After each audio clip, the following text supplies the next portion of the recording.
morning. I am Reverend Jeanette Wilson, Senior Advisor to Reverend Jackson and the Rainbow Push Coalition, JANETTEWILSON. We have a copy of a statement issued by Reverend Jackson, who is out of town at this moment, and he calls her the Little Warrior, has made her transition. The Little Warrior is from Burton, Texas. Reverend Barrows, many of you may or may not know, was a welder in her early years, in her early career. She joined Reverend Jackson in 1965, so they've been together more than 50 years. And in that span of time, Reverend Barrows started as the Consumer Club organizer for Operation Breadbasket, which later became known as Operation Push, and now the Rainbow Push Coalition. She organized many of the Consumer Club initiatives, checking on meat in grocery stores, closing stores that refused to sell quality meat to persons who lived in the inner city and in poor communities. Reverend Barrows has represented the organization in every movement for social change and human rights. She is a part of every campaign that Reverend Jackson initiated, including his presidential campaigns. And she was one of the forces, as one of the early staff members, along with Lucille Conway Lohman, who helped to organize the Ministers Division for Operation Breadbasket, Operation Push, and the Rainbow Push Coalition. She will be sorely missed, her energy, her fearless fighting spirit, and the fact that she organized her transition in the middle of Women's History Month is most significant. She would be excited about all of the things that are happening in Chicago and around the world today, and we will miss her. We expect to have a tribute to Reverend Barrows this Saturday morning at Rainbow Push. In our broadcast, we will dedicate much of our broadcast to her life and her service to Chicago and to the world. Standing with me is the chairman of the board of the Rainbow Push Coalition, Marty. Good morning. We so graciously accept the many outpouring of support and condolences for Reverend Barrows, our chairman emeritus of Rainbow Push. The city of Chicago lost a global leader when it came to civil rights and fighting for those who were in despair and those who needed help. Reverend Barrows had many godchildren around the world, who she claimed even our president, Barack Obama, as one of her godchildren.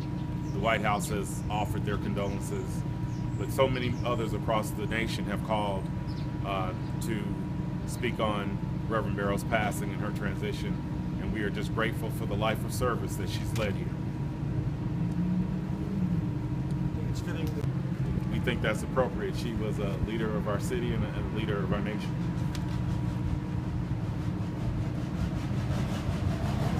your personal story about the Little Warrior? Well, I remember coming home from college and being a little short on tuition, going by her house one Sunday afternoon, and she writing me a personal check for me to cash to the University of Illinois. So Reverend Barrows was a big supporter of us going to college. She always made sure that those around us, for those that were around the organization, had an opportunity to compete for a Push Excel scholarship. She got us involved early, taught us how to be deputy registrars, and I am who I am this day because of Reverend Jesse Jackson and Reverend Willie Barrows.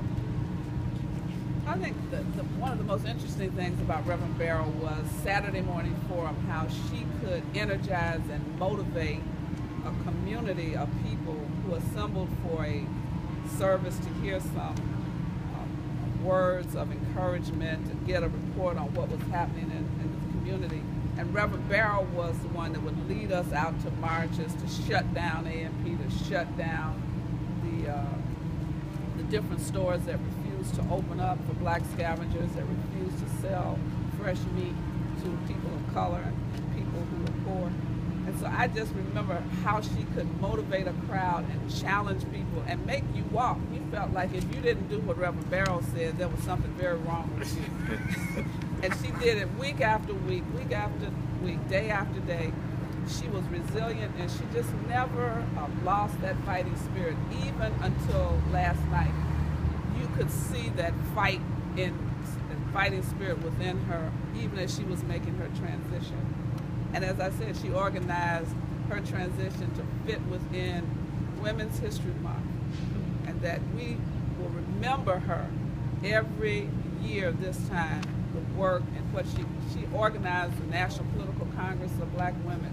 I mean, she just organized a number of things, and so we celebrate her, we remember, and she will be greatly missed, because there are not many that I can think of that had the tenacity of a 4'11" Willie Taplin Barrows.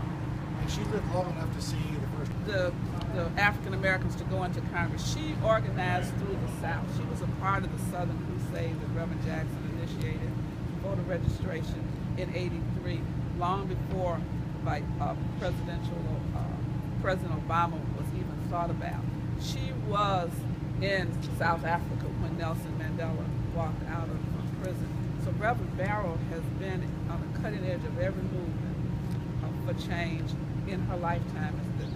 That's the model of what we would expect people to remember about her. She truly was and remains in our hearts as a little warrior. Thank you very much. Thank you.